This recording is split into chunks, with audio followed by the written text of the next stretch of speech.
Our next story has nothing to do with Scotland in Europe or Scotland in Arkansas. It has to do with a treasure that the people of this state may not know that they have. Or if they do, they may not know that it could be lost. It's located in Little Rock's War Memorial Park.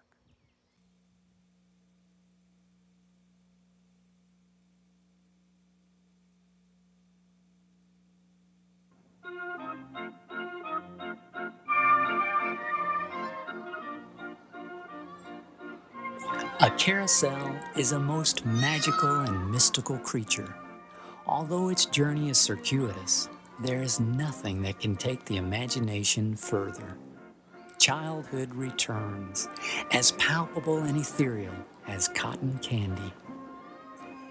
Here at War Memorial Park Midway, a Little Rock landmark, sits the last of a dying breed, a Herschel Spielman carousel. Herschel and Spielman were amusement ride manufacturers who earned a reputation around the turn of the century for producing transportable carousels. Carousels that traveled the Midway Circuit, which is how Over the Jumps came to this location, the site of the Arkansas State Fair until 1924, when the city of Little Rock acquired the land for a municipal park and the carousel remained.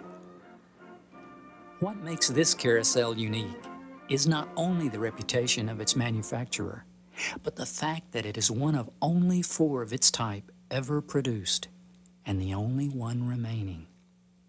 Many carousels have been disassembled, individual horses sold to private collectors. Over the Jumps has all 40 of the original hand-carved wooden horses from the 1920s, each distinctive and poised to jump, resting atop a caterpillar motion mechanism. It is so unique that it was placed on the National Register for Historic Places in 1989 as a functional yet creative art form and mechanical system, a working relic from the golden age of the carousel, 1875 to 1935.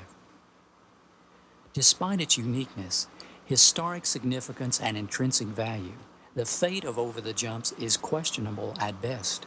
In fact, the fate of the entire Midway is speculative. The city of Little Rock has plans, part of which are underway.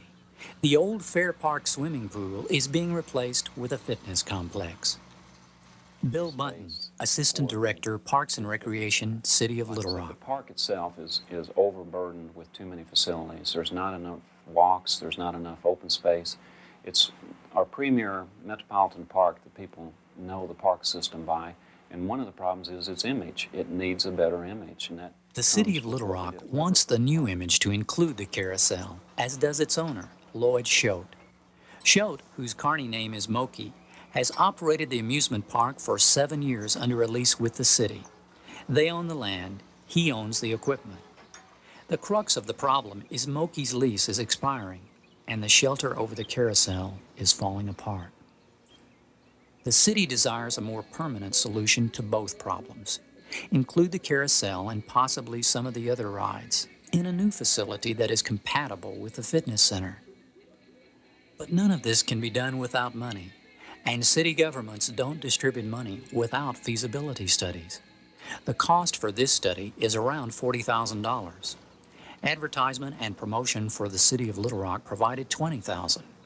It was up to the city board to allocate the rest. I think that the city needs to proceed with the feasibility study.